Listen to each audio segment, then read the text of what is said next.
I was fighting Matt Damon. He kicked me low. He kicked me in the balls, and I thought he was about to say, "Oh, sorry, mate, I've kicked you in the balls." I sort of opened my eyes to say, "It's okay." And all I saw was the face of Jason Bourne peering down at me, and he was frisking me. When I saw that, I was like, "Oh," and I felt stupid, like I was messing the film up. Hey GQ, this is Scott Adkins, actor and martial artist, and this is The Breakdown.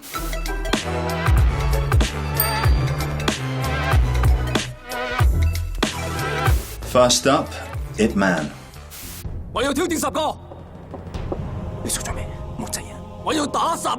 He's well up for it, isn't he? He wants to fight 10 people. Not 1, not 2, not 3, but 10 people. And you know he will. And he'll kick the out of all of them.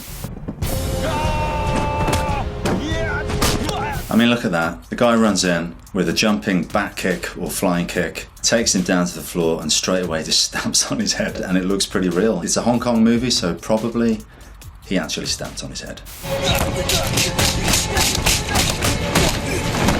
You know, just as he rolls over, his arm cracks and breaks. Sickening noise. Brutal. Just snaps his leg back like that. He's not messing about. See, that was the kick right there. Quick hook kick. I mean, Ip Man's not going to be doing that. He's a Wing Chun guy, but I just, you know, it's Donnie Yen, so you got to get a few in. Not that I've snapped anyone's leg recently, but I don't believe that it would work that way. Especially not at the hip. Maybe if it snapped at the knee, it would have been a bit more believable. I enjoyed it more because it was a fake leg and looked a little bit fake. Ip Man is mostly about straight strikes, the Wing Chun. It's based on the guy that taught Bruce Lee Wing Chun. It's considered to be a softer style, and it's very simplistic in its attack. Yeah, they don't do circular punches. It's all straight down the line, like this. So it's like the intercepting fist, blocking and hitting at the same time.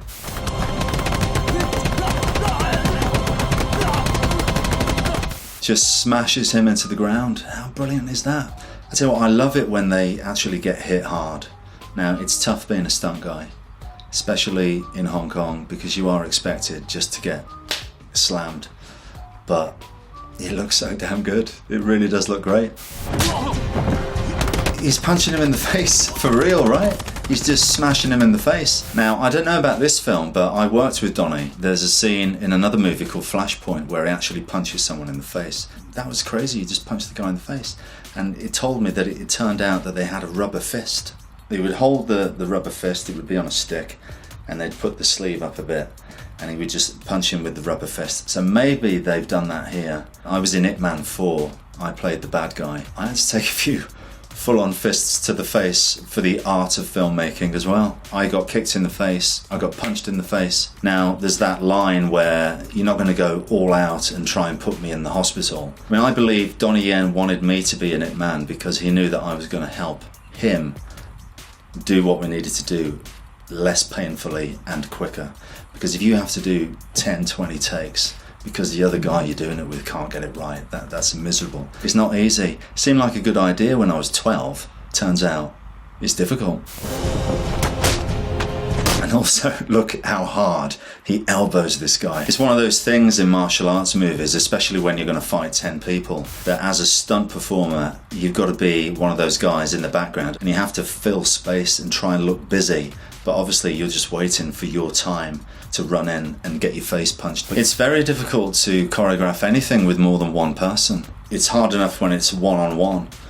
But, you know, how do you keep these people from all just storming him at once? I mean, in reality, that's what's going to happen. One martial art that I had a little bit of experience with was Krav Maga. So we would always talk about taking on multiple opponents, because that was a martial art that was all about, you know, realistic scenarios and how you could deal with them. If you're dealing with a lot of opponents, what you need to try and do is get them all in front of you somehow. That's when you're going to be in real trouble if anyone gets behind you.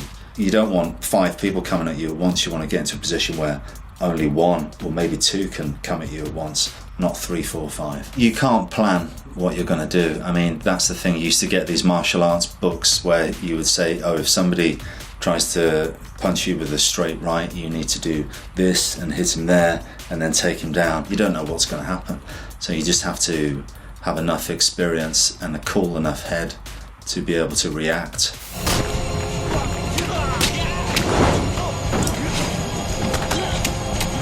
No, there's no special effects or stuntmen for Donnie. Anyone that knows anything about Donnie Yen knows that he's up there with the likes of Jet Li, Jackie Chan. I mean, he is the best. He's an incredible martial arts performer. Not only that, he's an action director and director in his own right.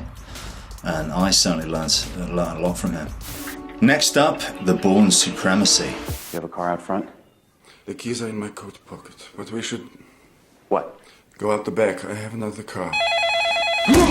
Look back at the phone. How could Jason Bourne make that mistake? Bloody hell. The Bourne films are great, and I'm a huge fan of them, and a big fan of Greengrass. But I've always been disappointed with the fights in the Bourne franchise because they're so chaotic. It's very tense watching these fights.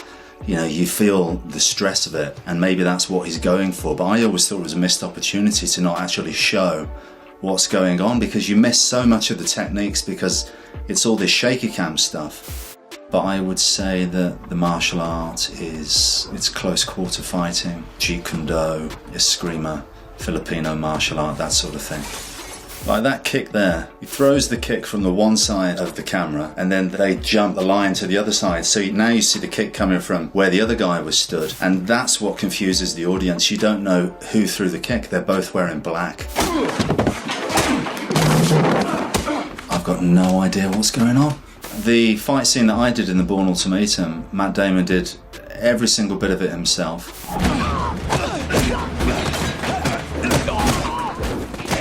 He didn't have a stunt double. And he's really good and he remembers the choreography perfectly. And he was a really great screen fighter. That's where the Bourne films are great, is that they'll use different elements that are around them, like the magazine, and you know, he's got this telephone wire now and he's using it to wrap the cord around his neck, and he's using his shin bone against his throat. That's a legit jiu-jitsu hold. Well, I'll tell you a funny story. On the Bourne Ultimatum, I was fighting Matt Damon. He kicked me low, he kicked me in the balls. I went down. And it was okay. It didn't hurt too much, but it definitely stung a bit. But no one said cut. And then I could feel Matt Damon touching me like this. And I thought he was about to say, "Oh, sorry, mate, I've kicked you in the balls." I sort of opened my eyes to say, "It's okay." And all I saw was the face of Jason Bourne peering down at me. And he was frisking me. When I saw that, I was like, "Oh." And I felt stupid, like I was messing the film up, because he was doing his Jason Bourne thing and I was going, "Oh no, don't worry about it." Oh. But yeah, Matt Damon is a great guy, one of the nicest actors I've worked with. Next up, The Karate Kid. It's a great film, it really is. I'd say it's one of the best martial arts films ever made, honestly. And people laugh at me when I say that. It shows martial arts off and karate in such an amazing way.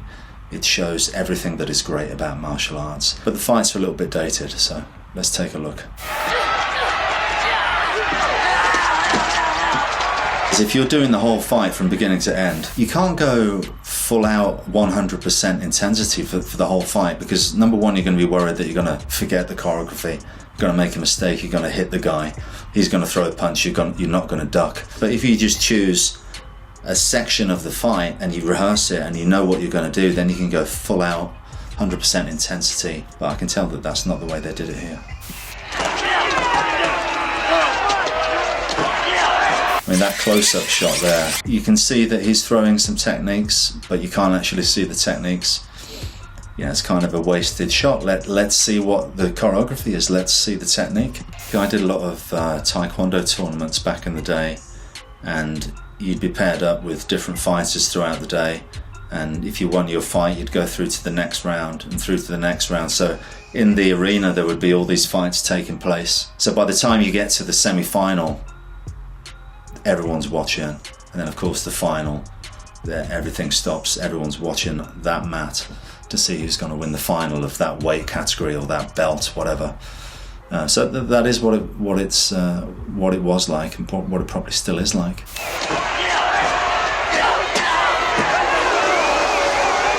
You shouldn't be allowed to actually punch him in the face. You know, normally the rules are you can kick to the body, you can punch to the body, but you can't punch to the head. Like in Kyokushin karate, you spar without pads. You can kick to the head because it's harder to land a kick on the head, but you can't punch to the head. because, you know, people are going to be covered in blood, you're not wearing any protection, just to keep it a little bit safe. Actually, the ref here is a guy called Pat Johnson, legendary fight coordinator type guy. He's not allowed to do that because he's trying to break his knee. That's definitely a bad move. No, I don't think that happens. It'd be more like, finish him, finish him. Wouldn't want anyone to hear them, because that's not the done thing in martial arts. He knows he's in trouble. He knows he's losing the fight. There's a lot riding on this. He's got a girl that he wants to keep. He's going to lose the fight, so what does he do? He thinks, okay, I'm going to do the crane kick. I'm going to bring one knee up. I'm going to get these arms up like that. He's never going to see this coming. Let's see what happens. He didn't see that coming. How did he not see that coming? Let's take another look at that. He must have just been confused, like, what is he doing? He's standing there, he's trying to look like some sort of stork. What is he? Is he a bat? Is he a bird? What's going on? He makes a move, bang. That's just one of those techniques, I guess. You just wouldn't see it coming. I mean, once he strikes that pose, it's obvious he's up to something. So what I would do is I would just back off and let him get it out of his system. And then when he goes back to normal fighting, we could continue. 34 years of martial arts training, I've never come across the crane kick in reality. I only know it from the Karate Kid movie. Yeah, it's not going to work in real life. Back in the mid-80s, we were lapping it up. It was great. But he had a bad knee, didn't he? So he had no choice. I've got to do the crane kick now because I've only got one leg. That kick has been used. I mean, I remember Lyoto Machida doing that kick against, I think, Randy Couture, and he knocked him out cold and he knocked his tooth out. And I've worked with Randy and he didn't see it coming. But because he wasn't in the stalk position, he did it from a normal fighting stance. So you bring the one knee up, they think you're going to kick with that leg, and it's the other leg. I think a lot of the time people think they're going to take the front kick to the body and they brace for impact and they're not expecting to get kicked in the head. Back in those days in the UFC, to get a front kick to the face was quite unusual, but then Anderson Silva did it, Lyoto Machida did it, and then, you know, people were on notice then. They knew to look out for the front kick to the face. I can certainly tell that Ralph Macchio didn't know what he was doing with the martial arts, but it's okay because his character is learning karate and, you know, he's not meant to be an expert at this point. But the other guy, he seems to know a bit. I would be surprised to learn that he hadn't done something before that movie. Obviously they went through some training, but he's the better mover. The whole thing was Danny's fault. He stole the guy's girl and then beat him up for it. Not a nice guy really, that Karate Kid. Next up, The Protector.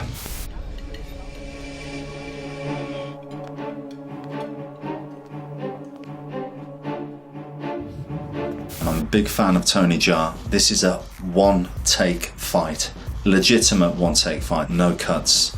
I know I spoke to Tony about this fight and he told me that he thinks they did it 10 times and he believes that it was number 7 that they used. So they obviously weren't happy with the 7th take and thought they could get it better. I guess they never did get it better. So they settled for take number 7. You can just see how fit this guy is to be able to do this whole thing in one take. It's quite incredible. I would never have been able to have done this. I wouldn't have had the fitness, I don't think.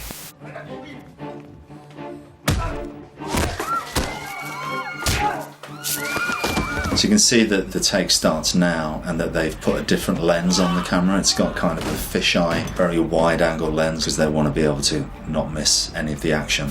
And this guy, out of every guy working in the martial arts film business, this is the guy that hits people hard. And because he's doing this as a one take, you know for sure that he's just hitting people because you don't want to risk making a mistake and having to do the whole thing again. So if the guy's there in front of you, just hit him and move on to the next guy.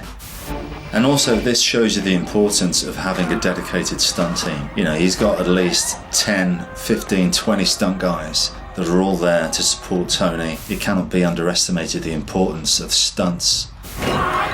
So that's a lovely Arabian no-handed cartwheel off the desk there. You know, he's just so agile, so fit. He's putting that in at the beginning of this because he knows he's going to be shattered by the end of it. He wouldn't be able to do something like that, so let's do it at the beginning.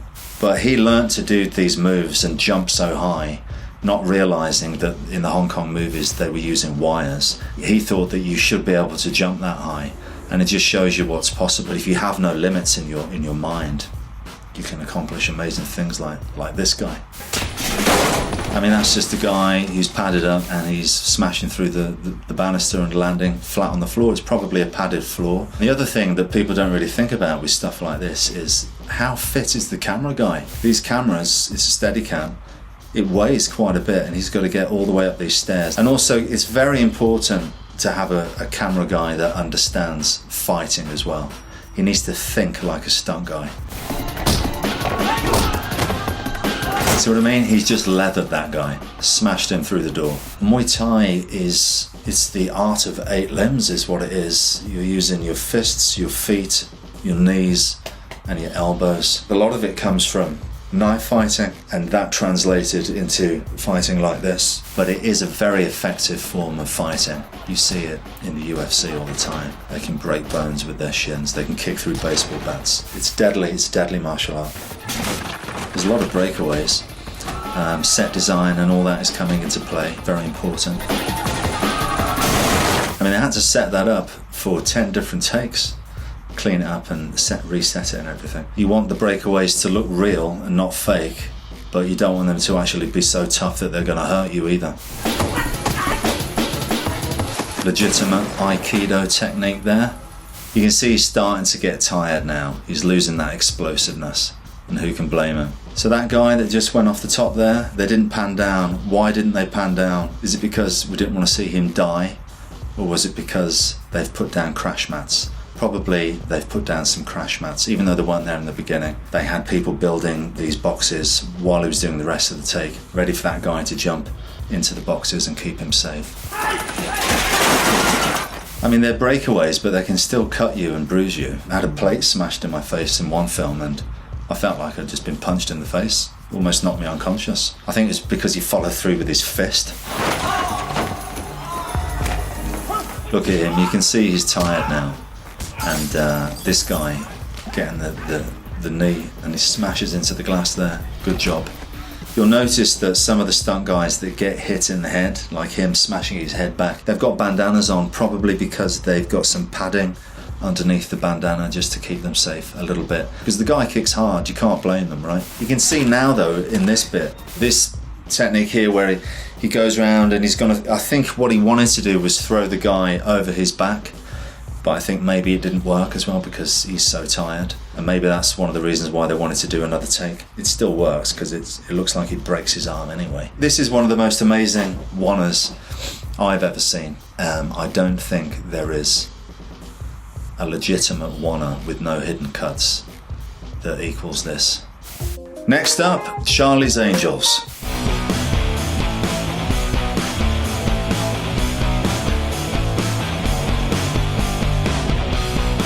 Wire work.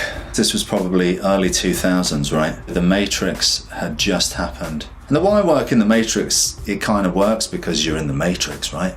But it was all the rage back then. You're getting Drew Barrymore doing some stuff that would be impossible to do without wires. So that does not happen in real life where you run up someone and do a flash kick and somersault off them. I've done that quite a few times in quite a few of my movies, but I wouldn't fancy trying it on a Saturday night outside the pub. It's not going to go my way, I don't think. Especially with tight jeans on. King Kong palm. She's using some sort of kung fu style. It was all the rage at this point because The Matrix was such a big hit. Kung fu is great for a woman to do as well. It suits, it's very graceful. It looks brilliant being performed by a lady. She's doing a lot of this stuff by herself. I mean, she seems to be doing all the wire work. You can actually jump up and do the splits over someone. And then I have seen someone kick off somebody and flip over and kick someone behind them. That's a very difficult move to do, even for an experienced stuntman. It is possible. And even to do it on the wire is a good achievement. Did a pretty good job there. She back kicked that guy. When you do the back kick, you really want to have your back facing as you kick. Her hip came out too much. But the follow-up kick after the back kick is a nice inside crescent kick. Good low angle as well. And that has got to be the old put the shoe on the hand technique and smack him in the face with it. That's an old favourite, that one. And that's kicking your ass. When an actor gets involved and does as much as they can themselves, whether you're on a wire or not, I always respect that. She could have probably said, I'll just have the stunt double do all of it. But she did quite a bit of this on her own. In fact, most of it, it's still not easy. I hate being on a wire, that stuff hurts. She made a good account of herself. She did well. Next up, Undisputed 2, Last Man Standing.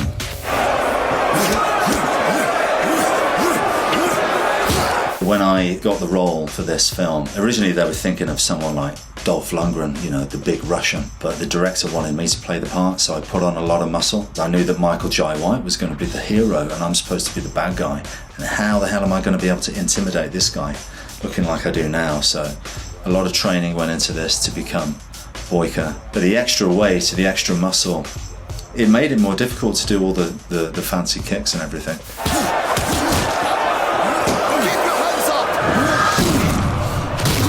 It's funny because what you end up doing is, I know I've got the blood in my mouth and I've got to take the first hit and the second hit, but I don't want to let the blood out of my mouth until the third, so you have to hold it for the correct moment and then let the blood fly. In between the next 5 punches or whatever it is, I'm trying to get the gum shield to come out of my mouth. I'm trying to loosen it with my tongue so that when he hits me with the last punch, I can spit the gum shield up in the air.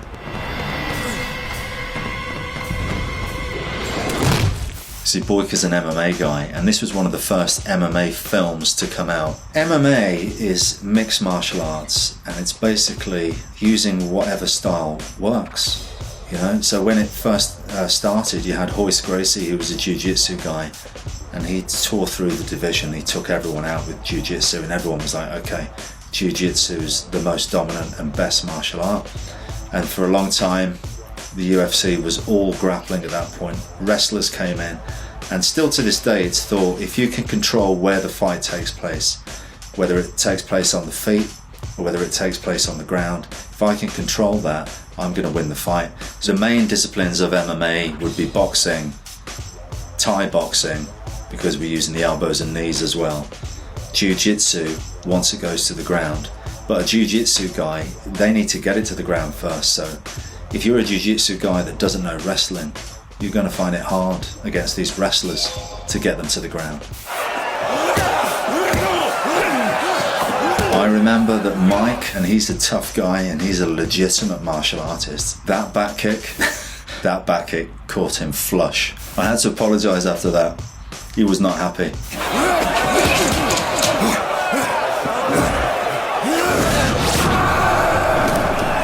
So this is a kick that I'm most known for. A lot of people call it the Boyka kick, but actually it's called the Guyver kick. The reason it's called the Guyver kick is it was first performed by a guy called Akira Noguchi, who was a stuntman in the Guyver suits for a movie called Guyver, The Dark Hero. And he did this kick, and he actually gave it to me on one of the movies we did before this, Special Forces. He was the fight coordinator. So I feel I have legitimate ownership of the move because he gave it to me. I'm going to watch that again one more time just for my benefit. Forget about you lot.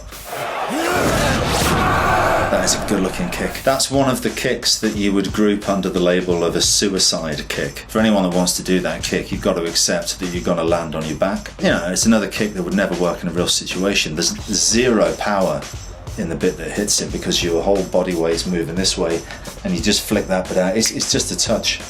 But that's what's good about performing this kick for the movies, is I can actually try and hit the guy's face. Probably I won't, but even if I do, it's going to be very, very slight. So you've got to jump up, lean back. I'm going to go high with the first leg, and then as he comes back up, it's actually tougher for the other guy. The other guy's going to sell this kick because he has to duck under and come up and find the second part of the kick and react to it. You're working as a partnership, the two of you together. It's more like dancing than real fighting.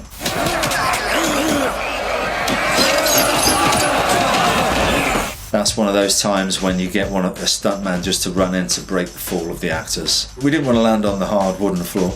We prefer to land on the Bulgarian stunt guy. This movement here, where I duck under his punch and I hit him in the stomach, I'm aware that the camera is behind me, and that if I don't show the technique by covering the camera with my back, That's going to be the wrong thing to do. So you notice that I'm under, but I'm showing the technique.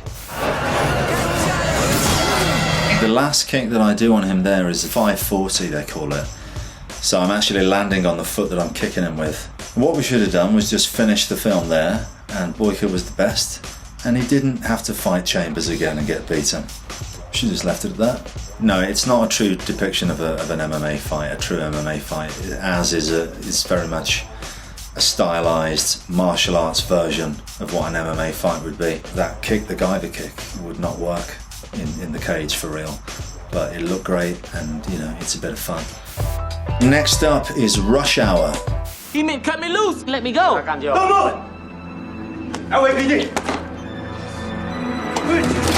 Now, Jackie Chan is the master of using furniture and whatever elements are around him in the scene. He will absolutely go to the set and he'll figure out exactly how he's going to use the surroundings in the fight, and he's brilliant at that. He's going to use as many things inventively as he can. He directs, does his own fights, does his own stunts, he writes, the guy does everything. He's a legend, a living legend. Going over on the chair like that, quintessential Jackie Chan stuff, and then fighting over this gun. And he has his whole team around him. The guys that he's fighting are members of the Jackie Chan stunt team. It's like a dance, but it perfectly fits Jackie Chan's style, which is always a comedic way of doing things. First time I ever saw Jackie Chan was in a film called The Protector, and it was an American movie. And for whatever reason, they decided that they wanted him to be like Clint Eastwood. They didn't want Jackie Chan to be Jackie Chan. I mean, he was famous for a reason. He was famous for the comedy slapstick stuff and the fights that he was doing. And they tried to completely change him because they didn't think that that would work for an American audience. And I was unimpressed when I saw it. I thought, who's this guy trying to be Bruce Lee? And the best thing that Brett Ratner did when he brought Jackie Chan over to do the Rush Hour movies was just say to Jackie, you take care of your fights, you do that thing, you're amazing at it, just do what you do. And of course, the rest is history, because America completely fell in love with Jackie Chan. And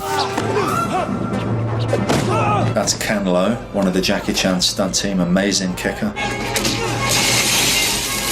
You know, someone who knows what they're doing, if they've got a gun, they're not going to have that gun close enough for you to grab it. You need to just do whatever they say and hope that they don't shoot you. But if he's stupid enough to come close enough with that weapon, then there's a lot of things you could do to disarm the gun. I guess kind of like what Al Pacino said in The Irishman, right?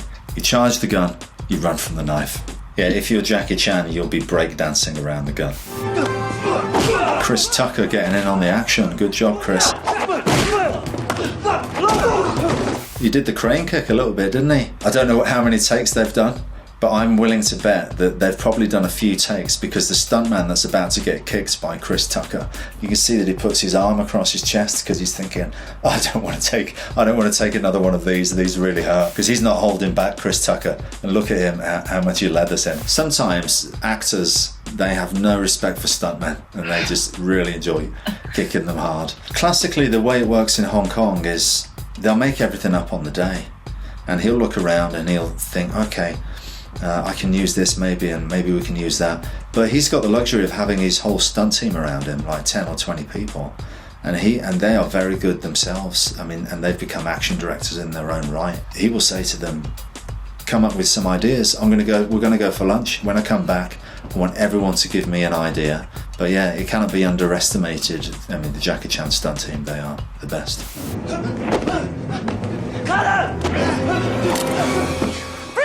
I got invited to Shanghai to the Jackie Chan Action Awards, and my film Undisputed 4 was in competition, and I ended up winning Best Fight Sequence and Best Actor, and Chris Tucker was there to give me the award. That was one of the greatest days of my life, to get that award from Jackie Chan. If you're going to get an award for fighting from anyone, you want to get it from Jackie Chan and Chris Tucker.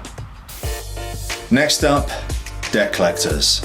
We had half a day to film this fight, not enough time. I'm an Englishman in this one, and I'm fighting these Americans who are taking the piss out of me, so I'm not too happy. I'm going to give these Americans a good kicking.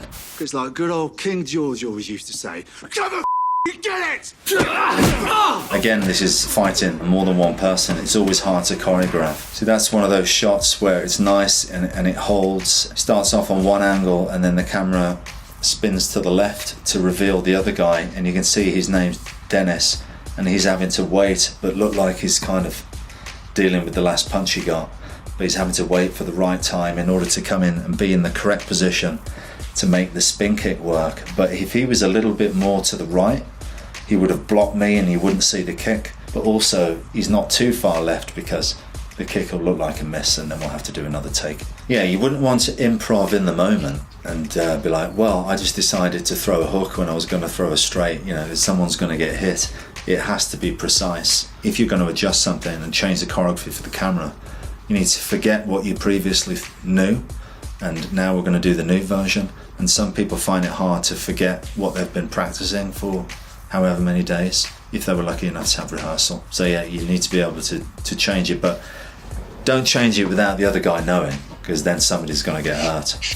These are veteran stunt guys. Some of them, you know, they were getting on a bit, but that was part of the fun of the scene. They're older guys, but they've still got to do the fighting. It's not easy. Yeah, so that's Anthony DeLongis. He was in the original Roadhouse, and he's 70. I've got to sidekick him, and I don't want to, hurt him because we're all there. We're all trying to do a job. I need to find that sweet spot of kicking him hard enough so that it looks like I'm actually trying to hurt him, but don't kick him too hard. Luckily, we only did one take, and it was fine.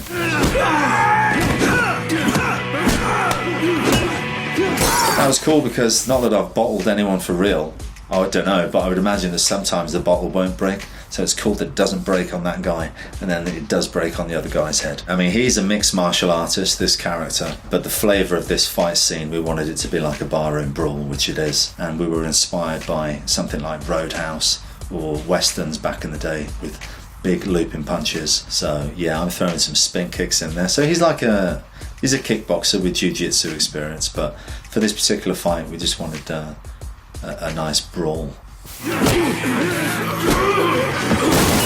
He took one for the team there. That was a great little stunt. A nice low angle to see all the props and the glass come towards the camera. I always try and make it as exciting as possible. Fill the frame with beautiful movement. I don't see the location until the day of the shooting, so we'll go in a gym and we'll choreograph the fight. But then when you get to the location, you may well have to adjust things because, the table wasn't where you thought it was going to be. So you have to be able to rearrange things if you have to. Well, it's very collaborative, and for this particular film, I'm working with the guy, Jesse V. Johnson, that I've worked with many times before. I think this was our 7th film or something like that. And the reason is that it is a collaboration. So when it comes to the action, he absolutely trusts me. I'm so experienced with fight scenes now. I've been doing it since I was 23. It's a great relationship working with Jesse because I take care of the fights and he helps me with the rest of it.